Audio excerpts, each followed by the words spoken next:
Vamos abrir nossas Bíblias novamente em 2 Coríntios. Dessa vez nós estamos no capítulo 4. Descobrindo e cumprindo bem nosso propósito. Esse é o tema da nossa meditação desta noite. Nós estamos trabalhando a segunda carta já de Paulo à igreja de Corinto, desvendando os caminhos de maturidade da igreja. E nesses caminhos de maturidade nós vamos perceber que uma igreja madura, crentes maduros, descobrem e cumprem bem o seu propósito. Então, se eu preciso, se eu quero entender, se tenho tido, alcançado maturidade, eu tenho que ter clareza, um entendimento bem claro acerca do meu propósito. Nasci para quê? Fui chamado para quê?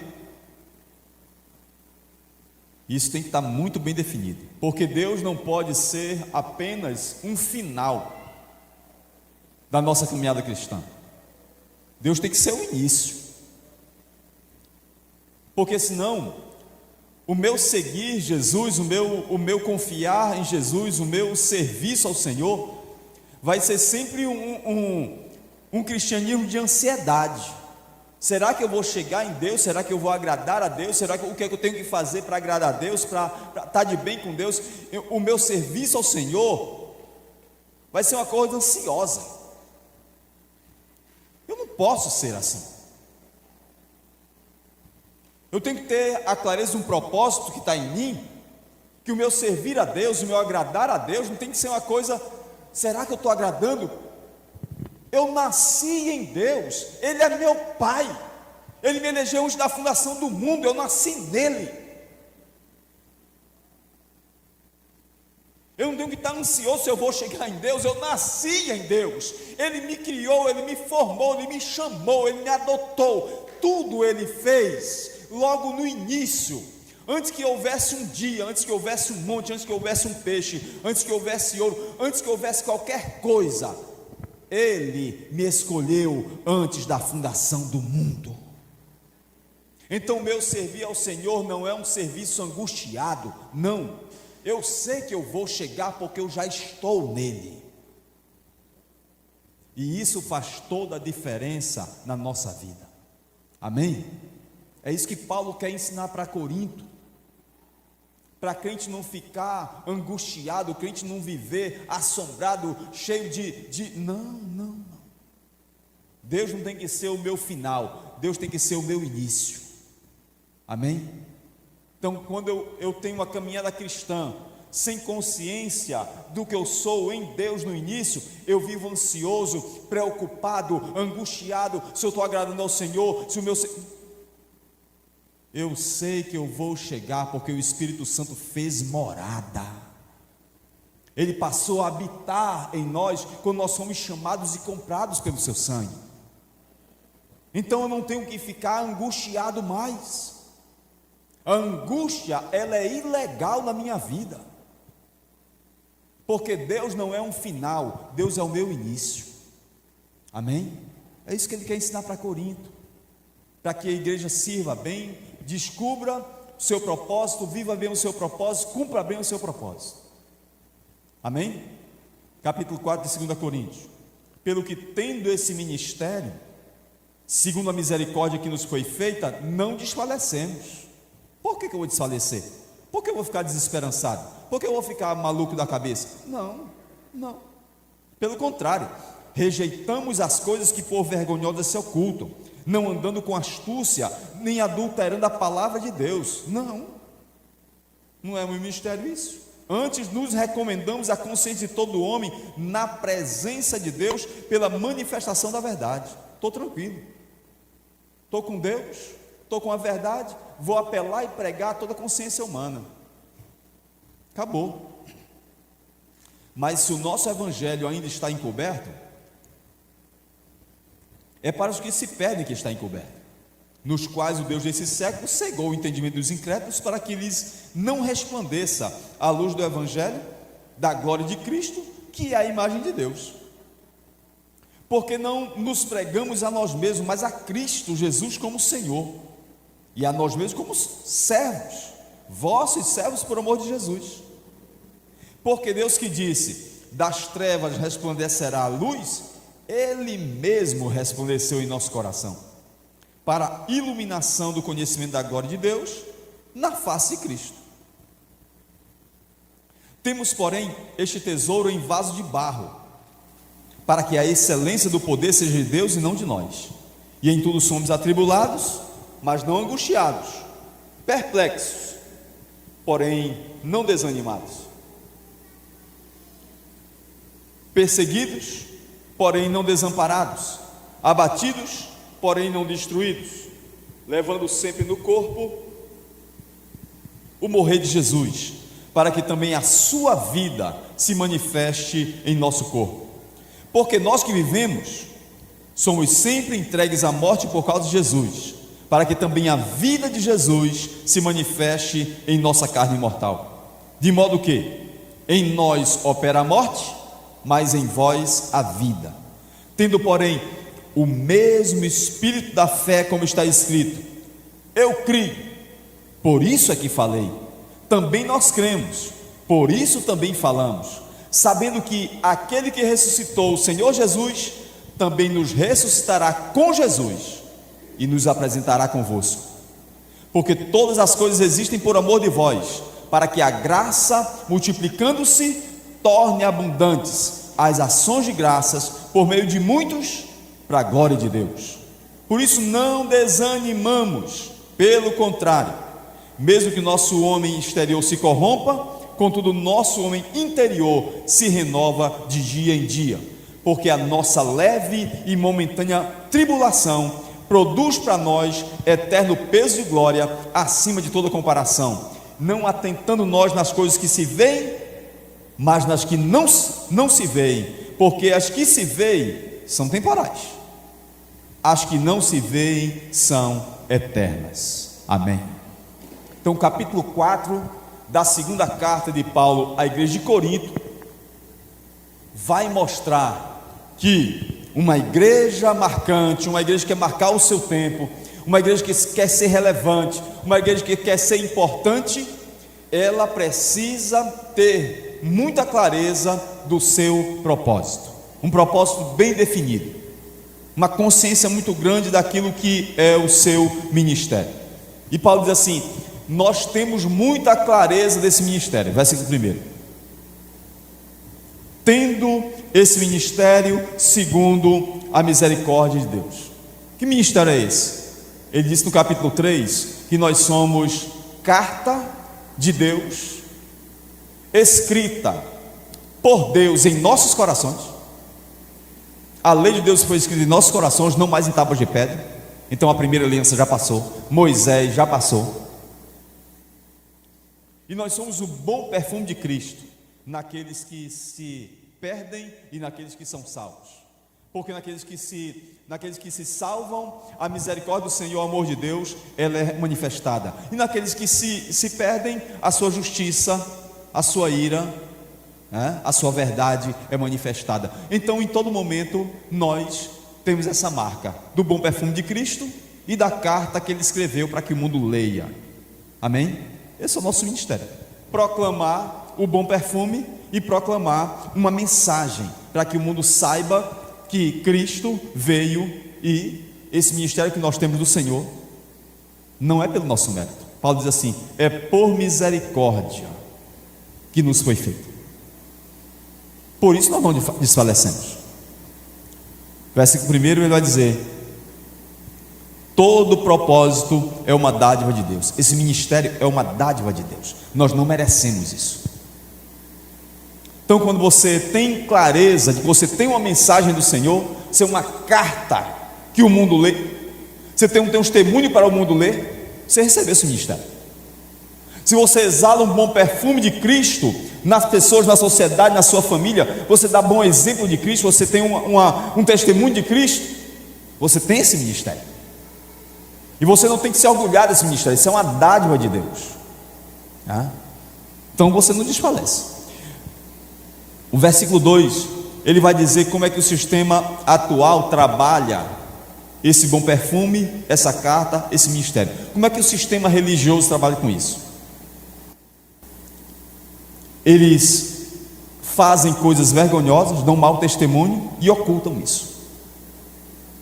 Então, por isso que você vê essa série de escândalos vindo à tona nas redes sociais da liderança do evangelho brasileiro, a liderança das igrejas brasileiras, os valadões da vida, os malafaias da vida, essa turma toda que está na mídia aí, os infelicianos e tudo aí, tudo vindo à tona, porque são coisas ocultas que estavam ali e que são vergonhosas. O versículo 2 diz assim: é assim que está. Paulo diz assim: mas nós não andamos com astúcia, nós não andamos com esse engano. E outra coisa, nós não estamos adulterando a palavra de Deus. Pronto. Não é esse nosso sistema, não é esse nosso ministério. Quem quiser andar por essa senda, ande. Quem quiser adotar isso, adote. Quem quiser ser assim, faça. Nós não. Paulo diz: a tradição apostólica não é assim. Nós recomendamos a consciência de todo homem, porque pregamos diante do Senhor, na presença de Deus, pela manifestação da verdade. Deus é testemunho do que nós pregamos a verdade e proclamamos o evangelho à consciência de todo homem. Seja liberto, ande na verdade, conversão, o Senhor quer te libertar, o Senhor quer te salvar. Essa é a nossa pregação. Amém? Nós não adulteramos a palavra do Senhor, é isso que Paulo está dizendo aqui. O certo pelo certo, o errado pelo errado. Então como é que deve ser proclamado? Proclamar a mensagem do Senhor, a palavra do Senhor, um bom perfume de Cristo e uma carta escrita por Deus em nossos corações para que o mundo leia, sem adulterar a palavra pela palavra. O certo é o certo, o errado é o errado. Quem não quiser não quer e pronto. É simples assim. Você não tem que aceitar Jesus, é Jesus que tem que lhe aceitar. Nós não abrimos essas portas nem ocupamos púlpito para nós chamar a pessoa para aceitar Jesus. Não, o que a pessoa pode trazer é um coração arrependido, é um coração cansado, como Agur diz: eu estou exausto, eu procurei sentido na vida, eu procurei todas as origens de tudo, eu fiquei exausto, não consegui encontrar. Existe um Deus, e eu não sei o nome dele, e nem sei o nome do seu filho, mas ele já sabia que existia um Deus que criou isso, e sabia que ele tinha um filho, e foi revelado a ele que é a palavra de Deus é escudo a todos aqueles que nele confiam. É isso que é maravilhoso. Manifestação da verdade tendo Deus como testemunho. Isso aqui. Pastor, o que é que impede as pessoas de serem convertidas? Elas entenderem isso, que precisam trazer um coração arrependido para o Senhor aceitar. É o Senhor quem os recebe, é o Senhor quem os adota, é o Senhor quem os chama. A pessoa só precisa trazer um coração arrependido aqui. O maior impedimento é a cegueira. O versículo 4 diz que o Deus desse século cegou o entendimento dos incrédulos. O maior impedimento é a pessoa entender que necessita de Jesus Cristo, porque o Deus desse século cegou o entendimento deles. Esse é o maior impedimento à conversão. O versículo 4 também vai dizer que o maior benefício do nosso propósito é o evangelho da glória de Deus revelado em Cristo. Esse é o nosso maior benefício. Não é pregação da prosperidade, não é pregação de cura, não é aquilo que nós podemos ter, é a revelação bendita de Cristo para mudar a nossa vida, para transformar a nossa vida. No capítulo 3, Paulo diz assim: irmãos, a glória de Deus ficou tão impregnada na face de Moisés que ele precisou usar um véu, mas a glória da lei desvanecia, mas ele continuava com o véu. É uma astúcia. para mostrar que eles precisavam da lei, cumprir a lei. E Moisés continuava com o véu, embora que a glória já estivesse saindo, mas ele continuava com o véu. Paulo diz: nós agora nessa nova aliança sem véu, somos transformados pela glória de Deus, de glória em glória, na face de Cristo, pelo Espírito. Nós não precisamos mais da lei de Moisés, nós não precisamos mais estar nessas ordenanças. Nós temos Cristo, nós temos a glória de Cristo, ela transforma a nossa vida. Nós temos a glória de Cristo escrita na nossa vida, escrita em nosso coração. Nós caminhamos nessa graça. É esse o nosso avanço. Versículo 4 ele diz assim: a glória de Deus, a glória, a luz do Evangelho, da glória de Cristo, que é a imagem de Deus. Esse é o nosso maior benefício. Nós fomos resgatados, nós com o rosto descoberto, sem nenhum impedimento, nós contemplamos a glória de Deus através do Evangelho. Então, quando nós pregamos o Evangelho na presença de Deus, anunciando a verdade, nós rasgamos o véu, nós tiramos o impedimento para que o homem então conheça a glória de Deus manifestada pelo Evangelho, sem nenhuma astúcia, sem nenhuma artimanha. Nós não precisamos, eu não preciso mais colocar uma bandeira de Israel aqui, eu não preciso colocar mais uma réplica da aliança, da Arca da Aliança, eu não preciso mais construir um templo igual ao de Jerusalém, eu não preciso mais usar quipá, eu não preciso colocar um talique, eu não preciso colocar uma menorá no culto, eu não preciso trazer essas coisas da antiga aliança para dizer: olha, nós somos melhores, nós somos mais santos, nós cultuamos melhor com essas coisas. Não, essas coisas ficaram para trás. É o Evangelho pelo Evangelho, na face de Cristo, que é a imagem de Deus. É anunciar Cristo, não é anunciar mais o judaísmo, trazer as coisas do judaísmo, não é isso, não é batizar-se no Jordão, não é trazer um óleo de Israel, isso não adianta mais, isso não é maturidade. A maturidade é pregar o Evangelho na presença de Cristo,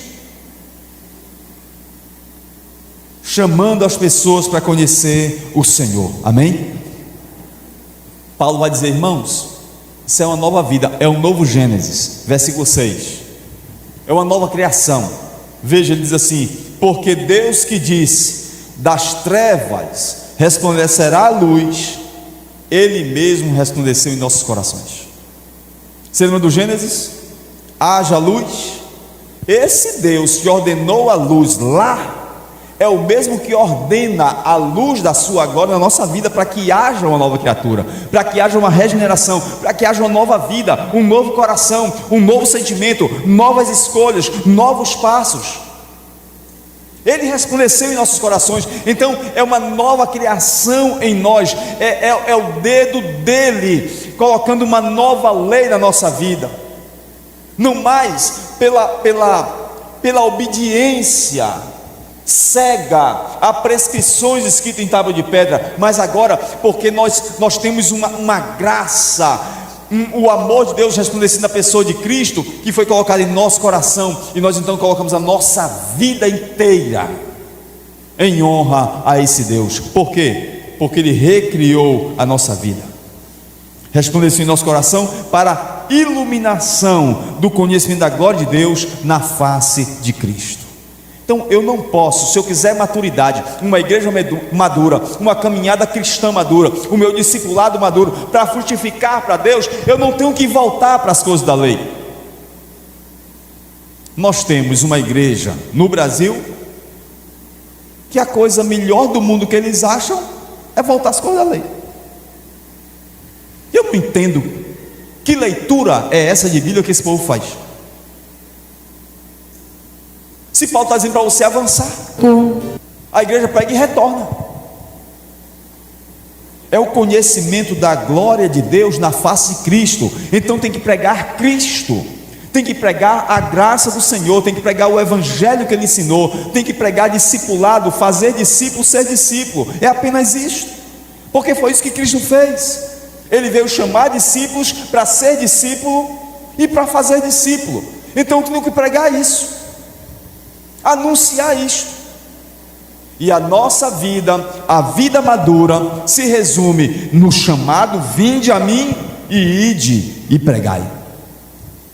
É esse resumo da nossa vida, porque é assim que resplandece a glória de Deus, o conhecimento da glória de Deus na face de Cristo. Ser discípulo de Cristo e sair para fazer discípulos de Cristo. Esse é o nosso ministério. Por isso que Paulo diz assim: tendo esse ministério, pela misericórdia de Deus, nós não vamos desfalecer, nós vamos segurar firme, nós vamos permanecer firmes, pregando esse evangelho na presença de Cristo, sem negociar esse evangelho, na manifestação da verdade. Amém? É esse novo Gênesis, é o bem supremo do evangelho, essa nova criação de Deus na nossa vida. Você percebe isso no capítulo 9 de Atos, quando a glória de Deus vem sobre a vida de Saulo, derruba ele da sua montaria, e a partir daquele momento que a luz de Deus, a luz da glória de Deus cegou a vida de Saulo, fez dele uma nova criatura. No capítulo 26 desse mesmo livro de Atos dos Apóstolos, esse Saulo que caiu da sua montaria, que ficou cego e foi trazido para ser discípulo de Cristo, nesse capítulo 26 de Atos dos Apóstolos, ele está pregando para o rei Agripa. Paulo está contando o testemunho dele para o rei Agripa. Ele detalha esse novo propósito, esse novo nascimento que ele recebeu. Ele diz: rei Agripa, ele diz, Deus me falou, eu te envio para lhes abrir os olhos, para que se convertam das trevas para a luz, do poder de Satanás para Deus, para receber perdão dos pecados e herança entre os que são santificados pela fé em mim. Perceba, Paulo sabia detalhar diante do rei qual era o seu novo propósito. Será que nós sabemos dizer qual é o nosso novo propósito? Por que é que nós somos crentes? Será que se alguém perguntar por que é que nós somos crentes, nós vamos saber dizer? Paulo soube. Te envio para abrir os olhos, para que se convertam das trevas para a luz, do poder de Satanás para Deus, para receber perdão dos pecados e herança entre os que são santificados pela fé em mim. Esse é o novo propósito de Saulo. Ele disse: rei Agripa, eu era um maluco, eu era um doido que perseguia a igreja, matava os cristãos. Agora eu prego para que os olhos sejam abertos, para que a luz do Senhor resplandeça, eles saiam das trevas para a luz, para que eles saiam do poder de Satanás para receberem o poder de Deus, e para que eles possam ter perdão do pecado e herança entre aqueles que são santificados pela fé no Senhor. Esse é o meu propósito. Eu vou dar minha vida por isso, eu vou enfrentar o que for para pregar isso. É isso que Paulo está dizendo aqui: este é o meu propósito. Agora, o que pega para nós, irmãos, é a estratégia que Deus usa nesse ministério. Como é que Ele nos chama para pregar esse evangelho? Diz que nós somos perfume, diz que nós somos carta, manifesta a glória dele em nós, muda o nosso propósito. Olha o que é que Ele faz? Versículo 7, olha a estratégia que Ele usa. A estratégia de Deus é uma estratégia muito assim, ousada. Ele diz assim: temos, porém, esse tesouro em vaso de barro. Veja o que Deus faz, que para nós parece loucura. Ele pega esse poder, esse ministério, essa luz, essa glória e coloca em nós. Tesouro em vaso de barro. O ouro do evangelho, a glória do evangelho, tudo para a glória dele, para que a glória seja dele. Isso não tem nada a ver conosco, não é nada sobre nós, tudo tem a ver com ele. A salvação, a libertação, a glória, os dons, a excelência do poder tem que ser dele e não de nós. Nós carregamos o bom perfume, nós carregamos a mensagem, mas a excelência do poder é dele. Veja a estratégia que Deus usa. colocar tamanho poder em vaso de barro. Mas fazer o quê? Abra sua Bíblia em 1 Pedro 4.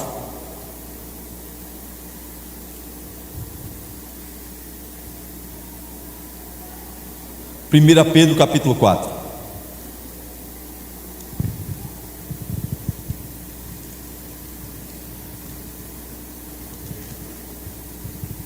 Veja o versículo 10 e 11.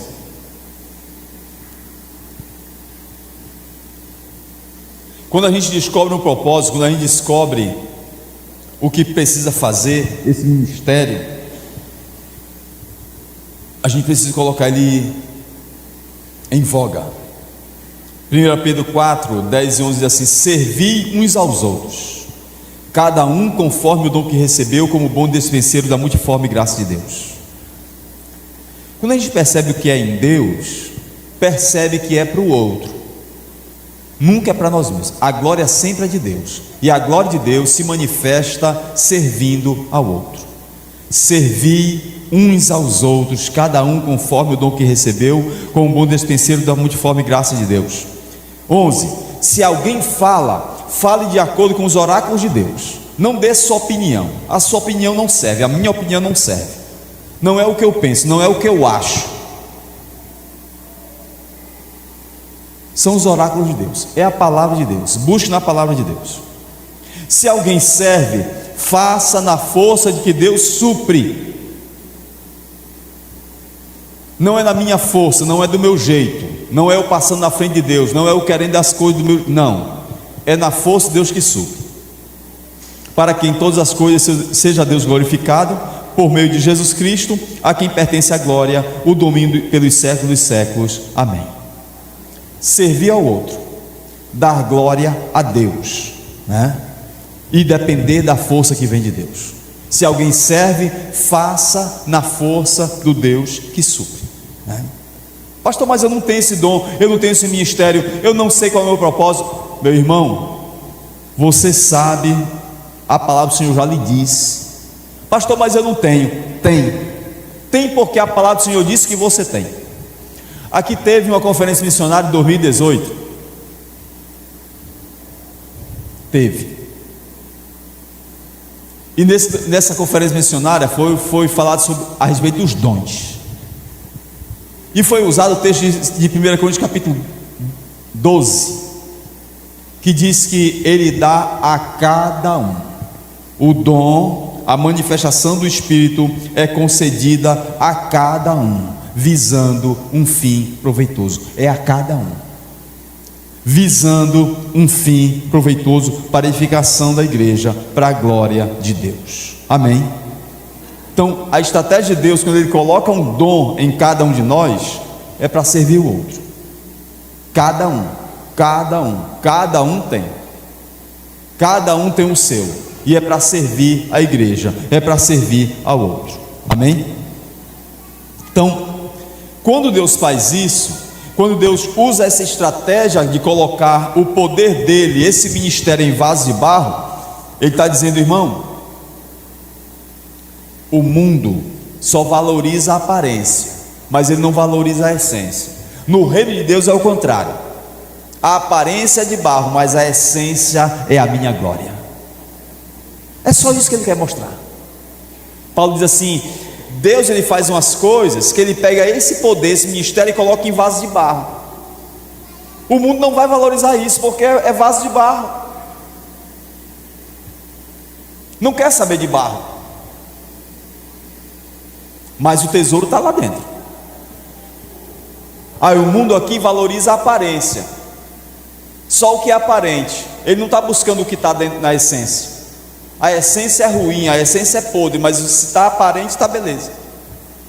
O reino de Deus é diferente. Logo, meu irmão, ser simples, ser normal, é uma vantagem no reino de Deus, porque Deus usa justamente o barro, Deus usa justamente o normal, Deus usa justamente os tímidos, os improváveis, desde que nós saibamos que a glória sempre será dele. Se nós soubermos, entendermos que a glória sempre será dele, Ele vai nos usar, mesmo que seja vaso de barro. porque a glória será dele. Então, se nós tivermos consciência disso, nós seremos usados por Deus, sim. Esse normal, esse século não suporta, mas nós suportamos. É isso que Paulo diz aqui no versículo 8 até o versículo 10. Por dependermos de Cristo, por sermos vasos de barro e depender de Deus, em tudo nós somos atribulados. Tribulação, ficamos perplexos, podemos ser perseguidos e podemos estar muito abatidos, mas nós não seremos destruídos. Em tudo atribulados, a tribulação pode vir, mas nós não vamos ficar desamparados, porque a glória de Deus habita em nós, o poder de Deus habita em nós, a glória do Evangelho habita em nós, ela marca a nossa vida. Em tudo nós somos atribulados, porque nós somos barro, mas nós não vamos ficar desamparados, a glória de Deus está em nós. Ficamos perplexos, mas nós não ficamos desanimados. Tem coisa que nos assombra, tem coisa que tira a nossa paz, quer tirar o nosso chão, tem coisa que vem para tentar destruir a nossa vida, mas nós não ficamos de modo algum paralisados, não. Podemos ser perseguidos, sim, podemos ser perseguidos, mas não ficaremos desamparados. Nós ficamos abatidos, mas nós não somos destruídos, nós não vamos desfalecer. A vida de Cristo se manifesta no nosso corpo. Amém? É isso que Paulo está dizendo para nós. Desempenhe esse ministério e siga o seu propósito, vai dar certo. Paulo reclamou para Deus acerca da perseguição, acerca da enfermidade, acerca da dor, acerca do espinho na carne. Deus disse: Paulo, a minha graça que está em você é suficiente. Esse espinho que você tem é porque você é barro, você é fraco mesmo. Mas Paulo, tem uma coisa, tem um benefício: o meu poder se aperfeiçoa nessa fraqueza. Tu está fraco? Então, meu filho, glorifica. Tu é fraco? Então, meu filho, agradece, porque o meu poder se aperfeiçoa nessa fragilidade. Tu é barro mesmo, pois tu permanece barro. A minha graça é bastante, a minha presença é bastante, esse ministério é bastante. Foi eu que te entreguei, foi por misericórdia, você não merecia. Eu manifestei a minha glória a você, portanto a minha graça te basta. Tu vai viver assim, porque a minha graça te basta. O meu poder se aperfeiçoa nessa fragilidade. Portanto, nós não vamos desistir, apesar da perseguição, apesar de ficar perplexo, apesar de tanta coisa, nós não vamos desistir. Pode dizer assim: portanto, não desfalecemos. Se o inimigo pensa que vai nos derrotar, não vai. Nós temos Cristo. Amém? A graça será bastante, suficiente e garantida.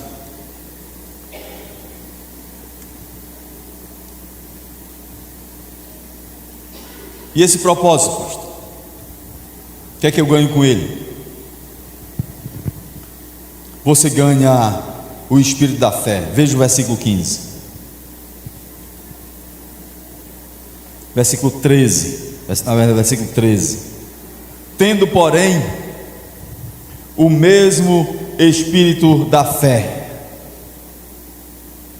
Quando nós temos clareza desse propósito, nós temos também, apesar de todas essas perseguições, tribulações que enfrentamos, nós temos o espírito da fé. Por isso nós falamos e por isso nós continuamos a pregar, porque nós ganhamos o espírito da fé.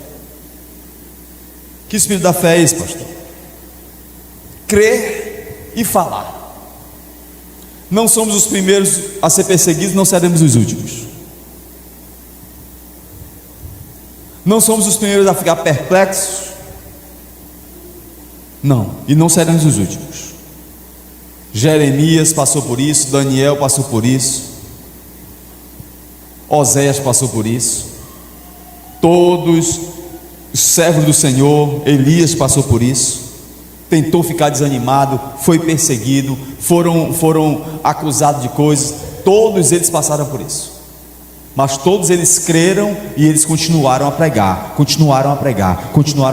porque criam em Deus. Amém? Deus chamou Jeremias e disse: Jeremias, antes que você nascesse, eu já sabia quem você era. Antes que você saísse do ventre da tua mãe, eu te consagrei às nações, cara. Então, de que adianta tu me dizer que tu é inexperiente, que tu é uma criança, que tu é jovem demais? O que adianta tu me dizer isso? Eu já sei quem você é. Eu sei o teu potencial, eu sei o teu propósito. Foi eu quem te criou, rapaz. Aí disse: Jeremias, o que tu vês? Aí Jeremias disse: eu vejo uma vara de amendoeira. Pois é, Jeremias, porque eu velo pela minha palavra para cumprir. Você acha que é muito jovem? A amendoeira, irmãos, ela vai dar flora até a frutificação em 3 meses. 3 meses. Você pega um pé de castanhola, a cada 4 meses tem uma florada e tem um bocado de castanhola. Tem sempre castanhola debaixo dela ali. Lá no Ceará a gente chama de castanhola, pé de amendoeira. Sempre tem. Logo, em 3 meses dá. Deus disse para Jeremias: Jeremias, tu é novo, no instante tu vai frutificar, rapidinho tu vai dar fruto. Porque eu velo pela minha palavra, eu garanto a minha palavra. Que apesar da tua inexperiência, que apesar da tua pequenez, apesar de tua fragilidade, tu vai frutificar, tu vai ser um profeta, porque quem garante isso sou eu, rapaz. Eu velo pela minha palavra para cumprir ela. Então, quando Ele coloca um propósito em nossa vida, irmãos, nós temos que falar, pregar e falar, porque nós não somos os primeiros a passar por isso, nem seremos os últimos. Paulo pega esse espírito da fé aqui, de crer e falar, do Salmo 116. Salmo 116, no versículo 13, ele diz assim: cordéis de morte me cercaram, e angústias do inferno se apoderaram de mim. Eu fiquei em angústia e tristeza, então eu clamei: ó Senhor, livra minha alma. Bondoso, misericordioso é o Senhor, porque Ele veio e Ele diz que fez 3 coisas: livrou a minha alma da morte, os meus olhos da lágrima e os meus pés da queda. Aí quando Paulo diz assim, nós ganhamos com esse propósito um espírito da fé. Nós cremos e pregamos, apesar da perseguição, apesar da angústia, nós não desfalecemos. Nós vamos crer e nós vamos pregar. Crie, por isso eu falei. Porque todos aqueles homens de Deus passaram por isso, nós também vamos passar. E vamos continuar pregando. Versículo 14 diz assim: sabendo que aquele que ressuscitou o Senhor Jesus também nos ressuscitará com Jesus e nos apresentará convosco. Vai acontecer de novo. Mantenha a fé. Nós não vamos desfalecer. Vamos pegar o nosso ministério, vamos cumprir bem o nosso ministério, cumprir bem o nosso propósito, porque aquele que ressuscitou a Jesus vai nos ressuscitar também e vai nos apresentar a Deus juntamente com Ele. Amém? Vai acontecer de novo, do jeito que aconteceu com Cristo. Deus vai fazer a mesma coisa conosco. Então não vamos desfalecer. Amém? Então um crente maduro, ele não olha para a circunstância desse mundo e vai desanimar. Não desanimamos. No versículo 16 ao 18, nós temos 3 efeitos desse propósito cumprido. Por que nós não desanimamos? Porque ele diz assim: tem uma renovação constante a nos esperar. Ainda que o nosso homem exterior se corrompa, a gente adoeça, sinta cansaço, envelheça, vem tudo, vem enfermidade, vem junta doendo, vem tanta coisa, mas o nosso homem interior se renova dia a dia. Amém? Esse é um benefício. Tem coisa boa, tem coisa boa também. Não é só angústia, nem é só tribulação, não. O nosso homem interior se renova dia após dia. Segundo benefício desse propósito, você vai ver que a glória é maior do que a tribulação. Ele vai dizer que a nossa leve e momentânea tribulação produz para nós eterno peso e glória acima de toda comparação. Meu irmão, abra a sua Bíblia, por favor, em 2 Coríntios. Avance aqui no capítulo 11, nesse mesmo livro. Avance para o capítulo 11. Veja o que Paulo diz. Ele chama de uma leve e momentânea tribulação. 2 Coríntios 11. Procura o versículo 23. São ministros de Cristo? Fala como fora de mim, eu ainda mais. Eles são discípulos? Eu também sou. Eles trabalharam? Eu também trabalhei. Em prisões? Muito mais. Em açoites? Sem medida. Em períodos de morte? Muitas vezes. 5 vezes recebi dos judeus uma quarentena de açoites menos um. Fui 3 vezes fustigado com varas, 1 vez apedrejado. Em naufrágio 3 vezes. 1 noite e 1 dia passei na voragem do mar. Em jornadas muitas vezes. Em perigos de rios, em perigos de salteadores, entre patrícios, entre gentios, na cidade, no deserto, no mar, perigo de falsos irmãos. Em trabalhos, fadigas, vigílias, fome, sede, jejuns, frio, nudez.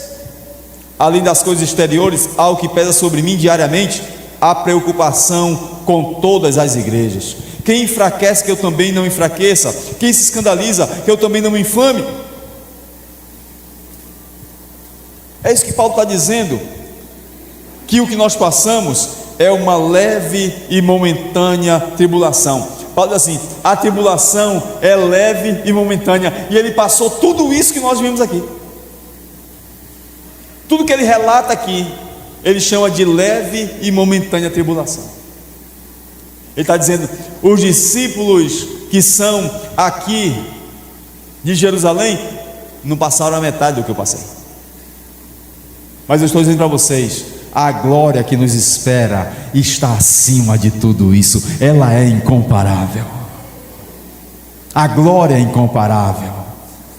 É um homem que fala, porque ele diz assim, eu sei o que é o terceiro céu, eu fui levado até lá, eu sei o que está lá, eu sei o que nos aguarda. Então tudo que nós passamos aqui é uma leve e momentânea tribulação, mas a glória, ela está acima de tudo isso. Então é a segunda coisa que é boa, que é benefício.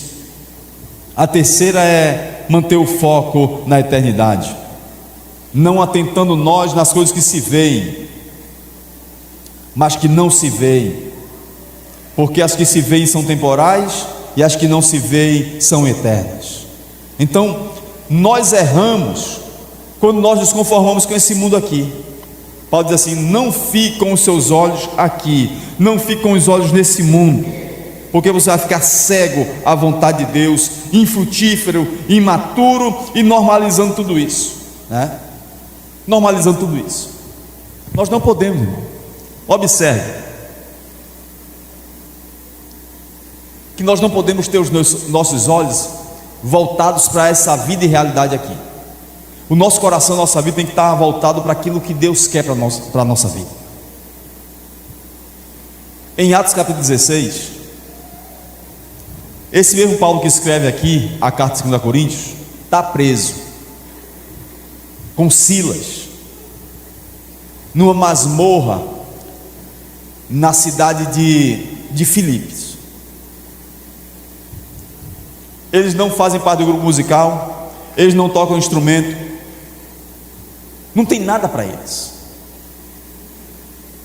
Mas esses caras estão cantando, eles levaram uma surra, e eles estão acorrentados a um cepo, pés e mãos atados, depois de surrados. Sabe o que eles estão fazendo, irmãos? Eles estão cantando, eles estão fazendo culto. A última coisa que se espera de alguém que leva uma surra de varas é estar cantando. E essa dupla de crente, eles estão meia-noite cantando dentro de uma masmorra, aprisionados, porque os olhos deles não estão nessas coisas daqui, estão na eternidade. Sabe o que acontece? Um terremoto, acontece que as algemas caem, as correntes se partem, o carcereiro é salvo, acontece batismo e acontece conversão, porque o olhar deles está na eternidade. Eles cultuam o Senhor, eles louvam o Senhor, apesar das tribulações, apesar da perseguição, apesar de açoite. Por isso que Paulo diz assim: atentando para as coisas que não se veem, porque as que se veem são temporais, mas as que não se veem, elas são eternas. Por isso que o nosso foco não está aqui. Amém? Nosso foco não está aqui,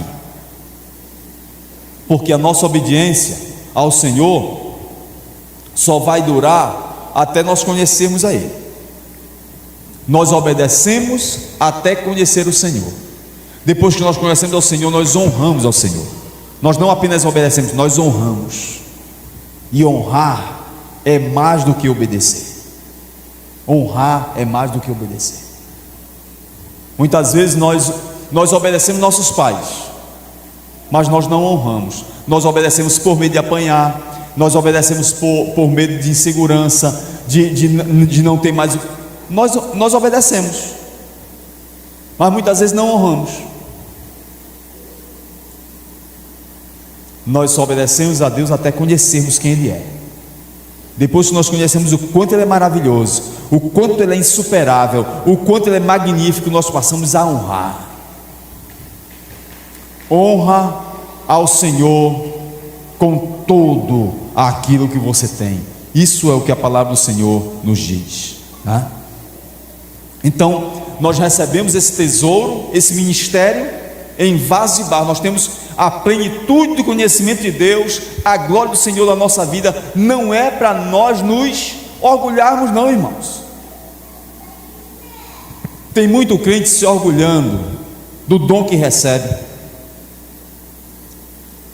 do propósito que tem, e muitas vezes dá só mau exemplo.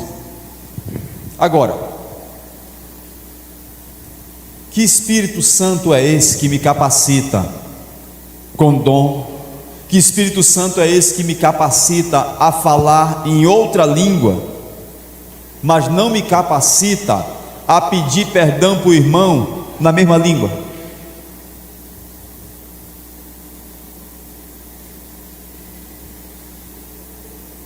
Por que nós temos crentes cheios do Espírito Santo que são capazes de falar em outras línguas, mas não têm condição nem fazem a proclamação do Evangelho na sua língua? Não conseguem pregar na sua própria língua. Que Espírito Santo é esse que está sobre a vida dele, que capacita ele com dom de falar em outra língua, mas não capacita ele a testemunhar na mesma língua? Não tem alguma coisa errada não? Então a gente precisa perceber que esse Espírito que nós recebemos nos capacita a parar também de usar a nossa voz, a nossa fala para coisas ruins e gravar o nosso nome na eternidade, para que a gente possa fazer as coisas boas, frutificar para a glória de Deus como crentes maduros. Amém? Como crentes maduros. Porque esse ministério foi dado a cada um de nós. A cada um de nós. Como é que está o nosso propósito? Está alinhado com a eternidade ou desalinhado? A gente pode culpar Deus de tudo, mas Ele está dizendo: isso é comigo, isso é comigo. Eu invadi a eternidade por sua causa. Eu invadi a eternidade invadiu a nossa vida e invadiu com um propósito. Paulo diz assim: você não precisa mais ficar querendo olhar para a face de Moisés. Você tem que olhar para o evangelho da glória de Deus na face de Cristo, na face de Cristo, porque é Cristo que nós temos que buscar. O autor da nossa história é o próprio Deus que nos revelou Cristo. Ele revelou o verbo dele, ele mandou o verbo dele para nós. Então, se nós queremos crescer no Senhor, se nós queremos edificar a igreja do Senhor, se nós queremos crescer em propósito, se nós queremos crescer na nosso servir ao Senhor, nós precisamos crescer também no nosso conhecimento acerca de Cristo, porque foi essa eternidade em Cristo, o verbo de Deus que se fez carne e que habitou entre nós. Então nós temos que olhar para Ele, olhar para Cristo. A glória de Deus está na face de Cristo. O Deus desse século, ele cega o entendimento dos incrédulos para que eles não vejam a glória do Evangelho na face de Cristo. Então, quanto mais nós tivermos Cristo, pregarmos Cristo, alimentados por Cristo, sintonizados com Cristo, mais nós seremos relevantes aonde nós passarmos. E esse ministério que nós recebemos, mesmo em vaso de barro, nos fará capazes de não desfalecer, apesar de tribulações, apesar de perseguições, apesar de ficar perplexo, apesar de ficar daquele jeito.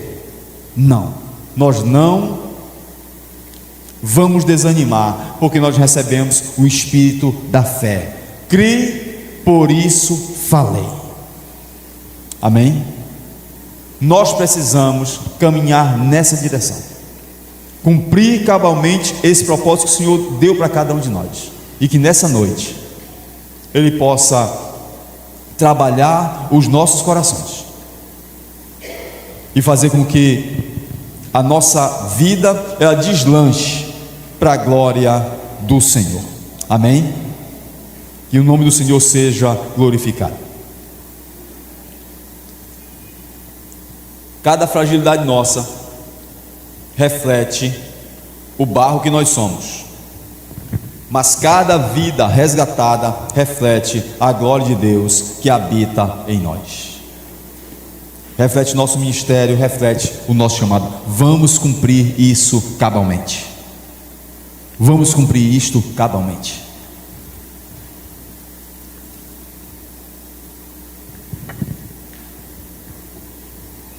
Eu sei que está cada dia mais difícil ser discípulo, e esta mensagem não está cabendo mais nos púlpitos, mas ela que vai continuar sendo pregada.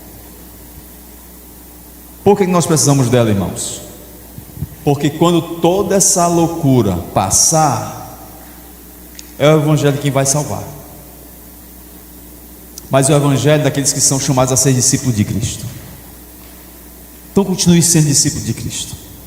E para ser discípulo é necessário renúncia. Negue-se a si mesmo, tome a sua cruz e me siga. Não existe outro segmento de Cristo. O Evangelho é esse. Cristo disse isso. Esse Evangelho é manifestado na face de Cristo. Ele disse: se você quiser ser meu discípulo, negue-se a si mesmo.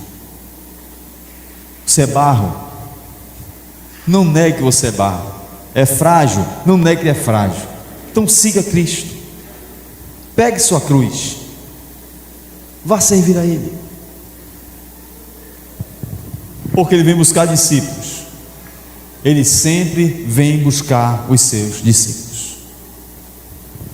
Ele reuniu com seus discípulos. Ele disse: João capítulo 13, desejei muito comer a última ceia com vocês. Não chamou a multidão, chamou os discípulos. Não foi orar a última vez e passar um momento de angústia com a multidão, chamou os discípulos. Ele vem buscar os discípulos. Ele não mandou pregar o Evangelho, a multidão pregar o Evangelho. Não, Ele me enviou os discípulos. Então, se nós quisermos fazer alguma coisa gloriosa na obra de Deus, nós temos que ser discípulos e fazer discípulos. Nós não temos outro chamado, nós não temos outro propósito, ou nós não temos outro ministério. Nós somos cartas de Deus para que o mundo leia, e nós somos o bom perfume de Cristo. Amém? Esse é o nosso ministério. Vamos cumprir esse ministério. E não importa o que vem, não desanimamos. Em nome de Jesus Cristo.